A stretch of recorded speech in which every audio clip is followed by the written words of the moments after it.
Hey guys, how the hell are you? Time for an all-new unbiased gear review on this, the Swedish Steel from Electric Eye Audio.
So first of all, shout out to my buddy Silas for getting this into my hands. I'm always curious to try out new Swedish chainsaw style pedals, but according to Silas, that's just kind of a tip of the iceberg thing with this pedal, and there's other tones that are lying in wait underneath the hood here.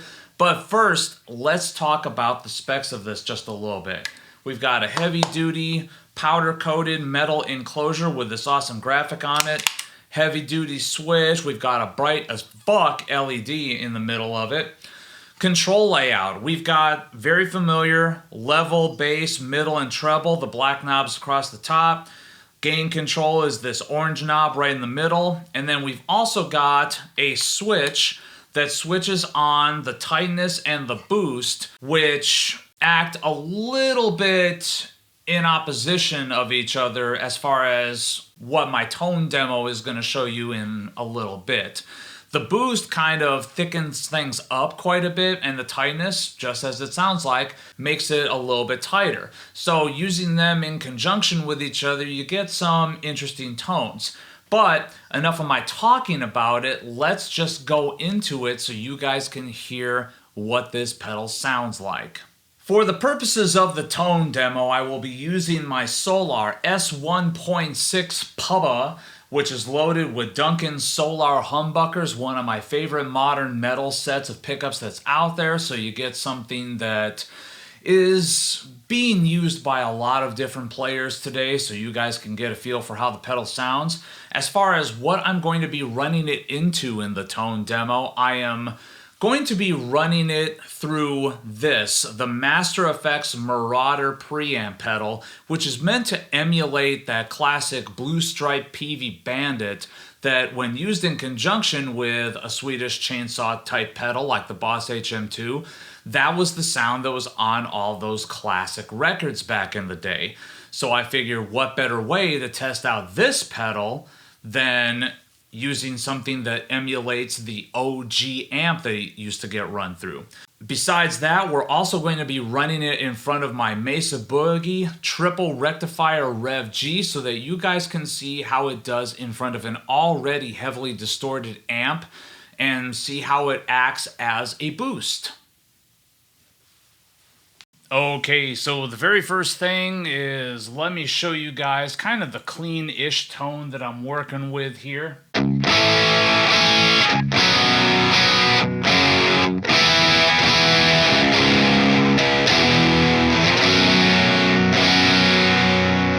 Just a little bit of nice breakup on the top there.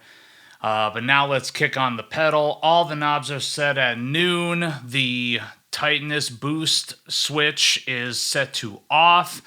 And let's see what this thing does. Damn bright LED.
So the next thing we're going to do is we're going to run it into the Mesa Boogie Triple Rectifier Rev G, which already has a nice high gain, heavy distortion sound going on.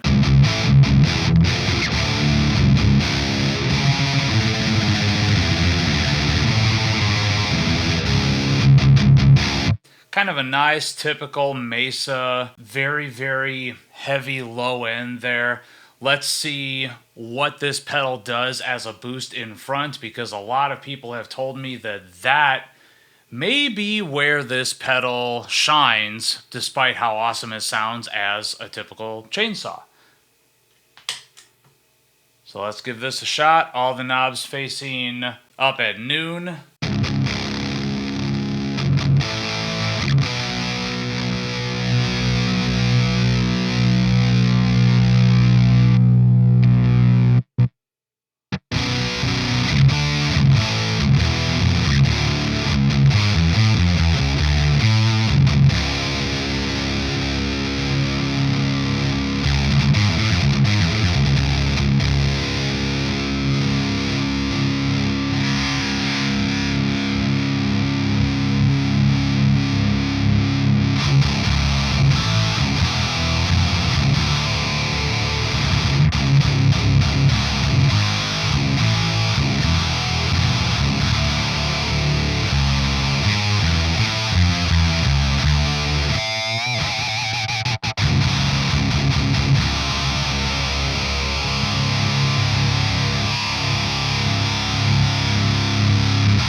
Getting a bit of that cocked wah sound.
So overall, my final thought, I think that Sealess was definitely correct in that there's a lot more hiding under the hood with this pedal.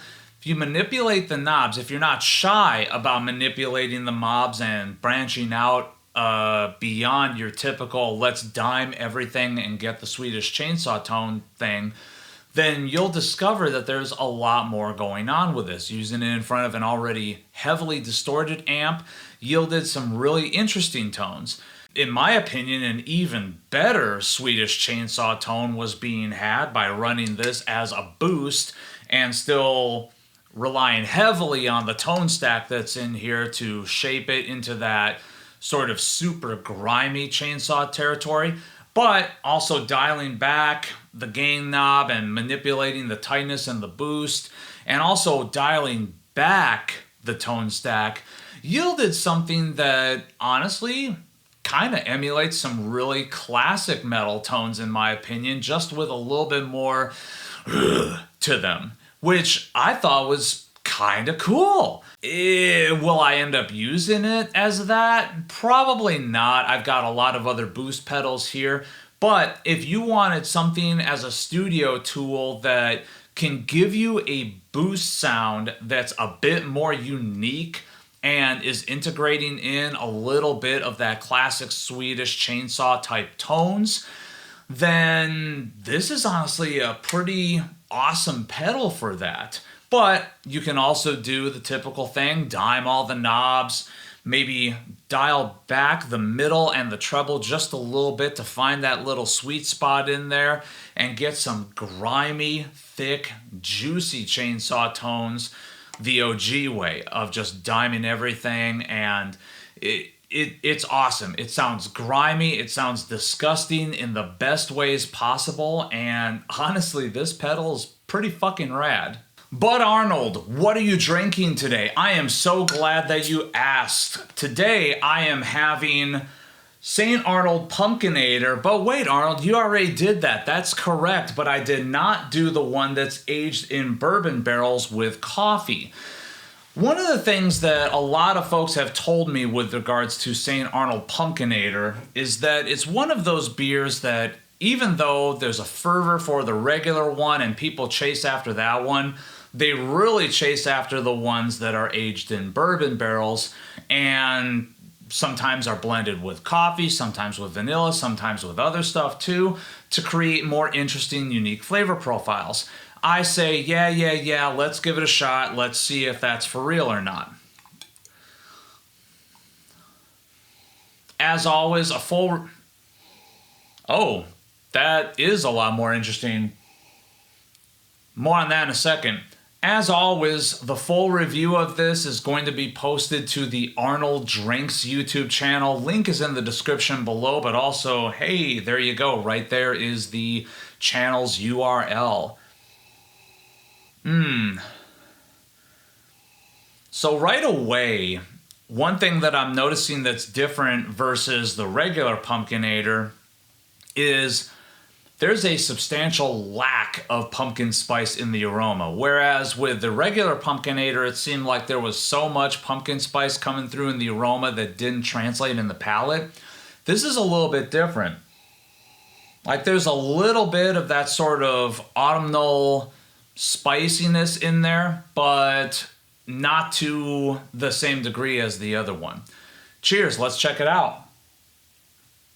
Now see, that is kind of awesome.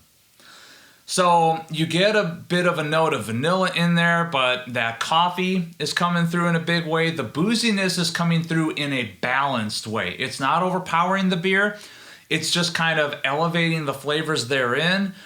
You are getting a little bit of that sort of allspice and nutmeg thing happening in there too. That's blending really nicely with the coffee. This is, in my opinion, substantially better than regular Pumpkinator. So that one I agree with what everyone talks about down here. I think this is one that is worth going after, worth chasing, because that is awesome.